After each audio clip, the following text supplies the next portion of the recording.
বানায় রেডি, আল্লাহরই মাইরা লাইব, আল্লাহরে মারতে পারলে ঝামেলাই শেষ। ঠিকই বাঁশের সিঁড়ি বানায় নমরুদ আল্লাহরে মারার জন্য উঠে গেল, তীর ধনুক নিয়ে উঠলো, তীর মারলো, এবার একটা প্রাণীর গায়ে লাগলো, রক্ত লাগলো, নমরুদটা নিচে কয় দেখ মাইরা লাইছি, আল্লাহরে মেরে ফেললাম।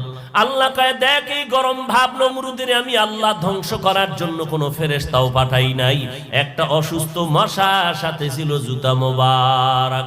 কথা বলেন না কেন? মশায় মাথার ভেতরে গিয়া ফাঁকে ফাঁকে মিসকল দেয়, মাথা গরম। এত ডাক্তার কবিরাজ ঔষধ খাইলাম, হালুয়া খাইলাম, চান্দি ঠান্ডা হয় না, হঠাৎ জুতার সাথে মোলাকাত হয়, মাথা ঠান্ডা হয়ে গেল। নমরুদ কয় জোতার ভিতরে যে এত বরকত আমি জানি না, মাথায় বাইন্ধে দে। জোতার বাড়ি মারে তো মাথা ঠান্ডা, কে এই বাড়ি মারবে? কয় টাকা দিয়া কর্মচারীরা, কর্মচারীর কাজ হলো ফাঁকে ফাঁকে জুতার বাড়ি দিবে। কানে কানে কয় কর্মচারী